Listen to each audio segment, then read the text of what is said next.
Baik, saya ingin menjawab soal UTS mata kuliah MPI. Perkenalkan, nama saya Adis, NIM 1910417055, kelas pagi C.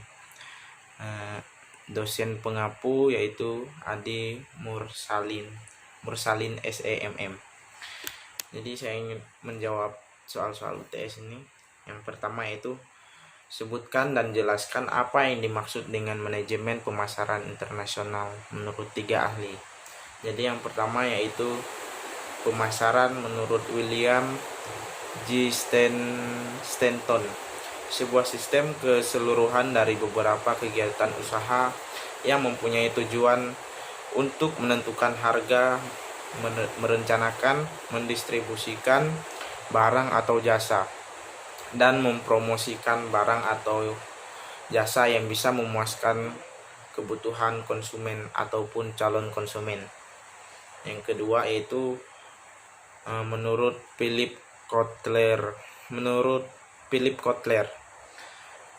merupakan kegiatan yang dilakukan manusia untuk memenuhi kebutuhan dan keinginan sesama manusia lewat proses pertukaran.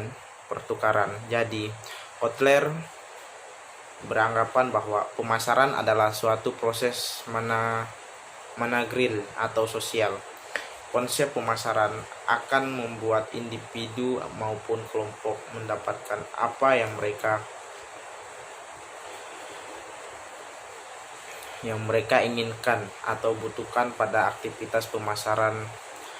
Akan ada penciptaan serta pertukaran nilai produk dari orang lain. Yang ketiga itu menurut Hasan, merupakan ahli ekonomi Indonesia, suatu proses, perbuatan, dan cara untuk memasarkan produk perdagangan seperti barang atau jasa dengan menyebarluaskan barang tersebut di tengah-tengah masyarakat ataupun di masyarakat umum. Yang kedua yaitu mengapa mahasiswa perlu mempelajari manajemen pemasaran internasional. Jadi di sini saya ingin menjawab yaitu karena pemasaran mempunyai peran yang sangat besar dalam pertumbuhan dan perkembangan ekonomi. Pemasaran merangsang penelitian dan ide-ide baru yang akan menghasilkan barang dan jasa baru yang inovatif. Yang ketiga, jelaskan cara untuk menetapkan strategi produk internasional. Di sini ada 5 cara, yaitu yang pertama, sebelum berencana untuk memasarkan produk ke luar negeri, pastikan produk yang akan dikirim adalah produk yang benar-benar berkualitas.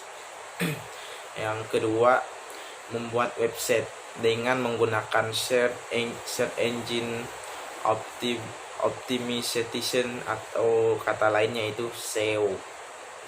Yang ketiga, memanfaatkan iklan menggunakan fitur iklan Google AdWords untuk mempercepat proses promosi. Yang keempat yaitu menggunakan Facebook Ads yang memudahkan pebisnis dalam membidik target secara detail. Bukan hanya detail sampai suatu negara atau kota saja ya, namun juga dapat mendeskripsikan secara demografi, profesi, dan perilaku yang bisa kita atur dalam iklan kita. Yang kelima, menjual produk melalui market seperti Alibaba. Soal berikutnya yaitu nomor 4, apa yang dimaksud dengan strategi harga internasional? Dan bagaimana cara menerapkan strategi harga internasional? Jadi di sini ada dua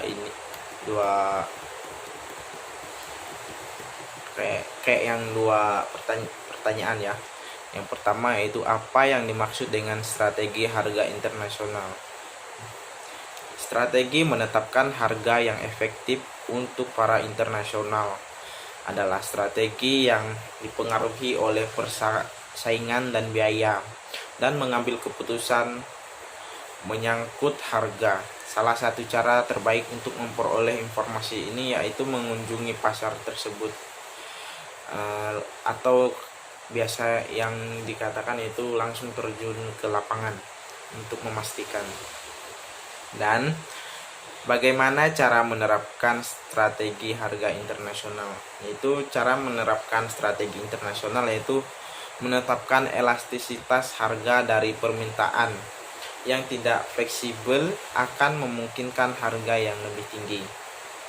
Yang kedua, buat perkiraan biaya tetap dan variabel dalam proses manufaktur dan volume penjualan yang diproyeksikan. Biaya adaptasi produk harus dipertimbangkan. Yang ketiga, tetapkan semua biaya yang berhubungan dengan program pemasaran. Yang keempat yaitu pilih harga yang memberikan margin kontribusi paling tinggi. Soal berikutnya yaitu nomor 5, jelaskan bagaimana cara melakukan ekspor impor. Ekspor kegiatan mengirim barang dari dalam negeri ke luar negeri yang melakukan disebut eksportir. Impor kegiatan mengirim barang dari luar negeri ke negeri yang melakukan importer tersebut.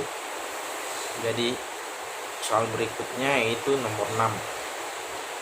Coba dan tulis pemasaran internasional, yaitu dikatakan artinya dan pemasaran global. Review isi kedua video yang Anda tonton tersebut. Jadi di sini ada link, disuruh tonton video di link tersebut. Ada 2 video. Jadi di sini saya sudah menontonnya, yaitu saya menjawabnya. Pada umumnya istilah internasional dan global mengandung pengertian yang sama dan sering dipertukarkan satu dengan yang lainnya, dan bahkan bagi para akademis kedua istilah tersebut sering disebut sama artinya. Dan juga di sini ada 2 definisi dari kedua istilah tersebut, yaitu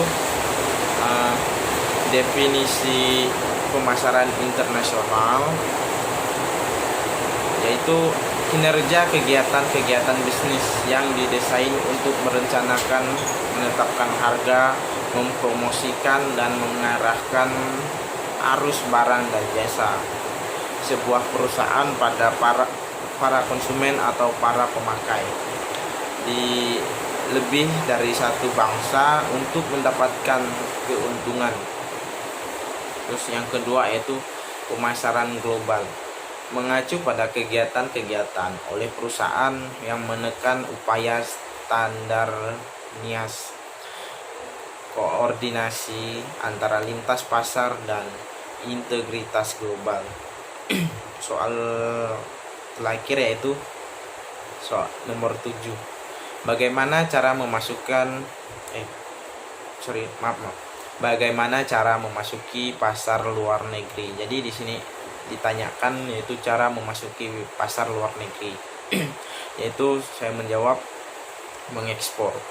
Perusahaan memulai keterlibatannya dalam bisnis luar negeri dengan mengekspor, yaitu menjual beberapa produksi reguler di luar negeri. Metode ini memerlukan sedikit investasi dan relatif bebas risiko.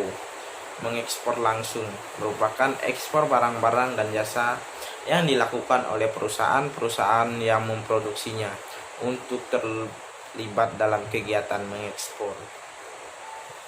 Langsung memanajemen harus kepada seseorang di dalam perusahaan itu, menugaskan pekerjaan menangani ekspor. Yang pertama itu anak perusahaan yang dimiliki keseluruhan perusahaan yang ingin segera memiliki anak perusahaan di luar negeri dapat memulai dari nol sampai membangun pabrik baru, mengambil alih sebuah perusahaan yang sedang berjalan, membeli distributornya yang berarti memperoleh jaringan distributor. Terus yang keduanya usaha patungan, Usaha patungan adalah usaha kerjasama di antara dua organisasi yang berbagi kepentingan bersama dalam usaha dan mengambil bisnis, dapat berupa badan usaha yang dibentuk oleh perusahaan internasional dan pemilik modal. Badan usaha yang dibentuk oleh perusahaan internasional untuk tujuan melakukan bisnis di pasar ketiga. Badan yang dibentuk oleh badan pemerintah bekerja sama yang dilakukan oleh dua atau lebih perusahaan dalam proyek lamanya terbatas. Yaitu yang ketiga, perjanjian lisensi. Perjanjian kontraktual di mana sebuah perusahaan memberikan akses kepada hak paten, rahasia dagang atau teknologinya kepada perusahaan lain dengan mendapatkan bayaran. Terus yang keempat, waralaba. Suatu bentuk pemberian lisensi di mana sebuah perusahaan mengadakan kontrak dengan perusahaan lain untuk mengoperasikan jenis usaha tentu di bawah nama yang dibentuk sesuai dengan aturan tertentu. Terus yang kelima, kontrak manufaktur. Perjanjian di mana sebuah perusahaan mengadakan kontrak dengan perusahaan lainnya untuk memproduksi produk-produk atau barang-barang sesuai dengan spesifikasi, tetapi menerima tanggung jawab pemasaran mengekspor tidak langsung. Mengekspor barang dan jasa melalui berbagai jenis eksportir yang berbasis di dalam negeri. Hal ini lebih sederhana dibandingkan dengan mengekspor langsung, karena mengekspor langsung membutuhkan keahlian khusus maupun penanaman uang tunai lebih besar. Para eksportir yang berbasis di negara asal mereka akan melakukan pekerjaan itu. Manajemen semata-mata mengikuti instruksi, namun para eksportir tidak langsung menghadapi konsekuensi. Terima kasih. Jadi inilah jawaban dari saya untuk menjawab hasil UTS saya pada hari ini, mata kuliah MPI. Jadi kurang dan lebihnya saya minta maaf. Semoga ini bisa bermanfaat dan bisa membuahkan hasil yang memuaskan. Terima kasih.